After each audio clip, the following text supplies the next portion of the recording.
How do, ladies and gentlemen, welcome back to Yorkshire Blazeman here, and today I'm going to do a video that's a bit different than what I normally do.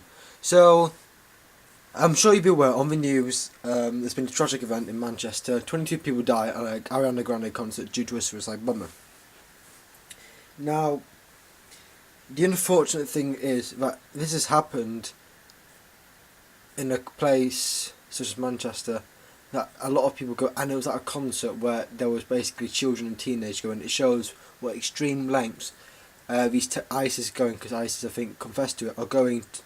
The extreme lengths they're going through to try and get payback against the civilized world, such as Europe and the West, because the Iraqi army really taking Mosul, and this is what they're doing to try and get some final glory, I think.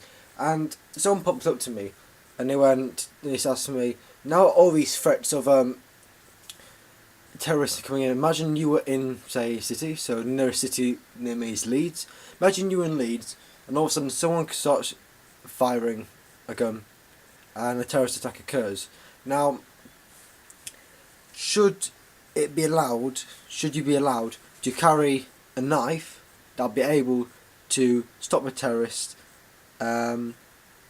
without getting done for it, without getting arrested? Because in the UK you are legally allowed to carry a 3-inch folding blade, and be 18 and over, and you have to have a reason. So let's start with a knife.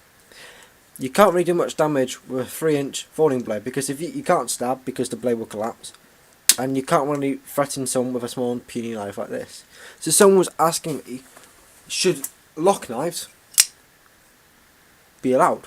Now, I was thinking, this is a very interesting point to prove, because say you have a 3-inch locking knife, and now it sort of counts as fixed because the blade's locking, but you still got the 3-inch to it, or less.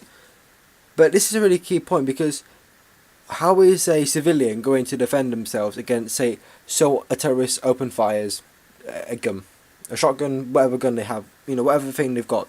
Because that happened with the Tunisia attacks on the beach. That terrorist had an AK shot, went into a hotel, started firing, and no one had anything to defend themselves.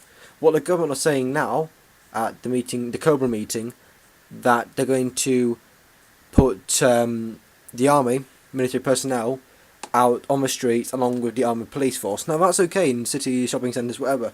But what about in places that they might not think? They might start attacking on the outskirts, where they might not be able to reach as quick. So I think as a civilian at these dark times, that in all of the world, that protection should be your main priority, because you could be going shopping in Leeds, going to the Trinity Centre, having a nice time with your family, then all of a sudden it takes just one moment when someone pulls out a gun and starts killing people. That's what happened in Manchester. Everyone was coming out, families, children, and just blown up. 22 dead, over 50 injured, and the youngest person who was killed was an 8-year-old girl. Now, I was looking in the news that this teenager's parents were killed from Poland, so she's got no mum and dad anymore. There's parents waking up today, tomorrow, with no child, no son or daughter, whatever. And this is all to do with this. But think about it. Imagine there was more than one. So the bomb went off, people were running, then there was a man with a gun. Now, I don't think at the time there was actually any armed police at the arena. So what are they going to do? You're not going to run at a person head on with a gun without any way to defend yourself. So this is what I think, and this is a good point that my mate brought up. You should be allowed a knife, but I think a locking knife, because even if it's less than 3 inches, you've still got a capability of thrusting in to defend yourself and everyone else around you without breaking a law. Because if you say, for instance, if you use this Muella, it's larger than 3 inches, so is a Spyderco. But if you have a larger blade, then okay, you're going to do more damage, but that might be taking wrong that, say, more crime can go on if you've got a larger blade. So if you're using a small fixed blade, not fixed blade, small locking knife, I think that should be okay to carry. And I think that it should be allowed, like in America. However, there's always the argument that someone might use it too far and use crime for it, or the terrorists might use it.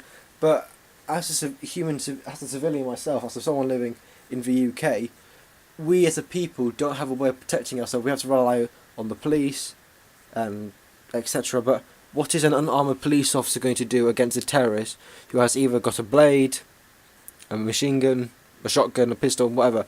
Like, I know some police officers now carry tasers or pepper spray, but what's a taser going to do against a terrorist who can fire and kill people at long distances with a shotgun, not a shotgun, like a rifle or something? You know, the odds of the police officer will probably be killed before he can do it. So, this is I'm comment down what you think below. If you like this video, please give it a thumbs up. If you might subscribe to my channel, because really haven't grown, I really would appreciate that. I've been your one and only host, the Yorkshire Blazeman, and my sincere apologies and my condolences go to all the families that have been affected by this terrorist attack.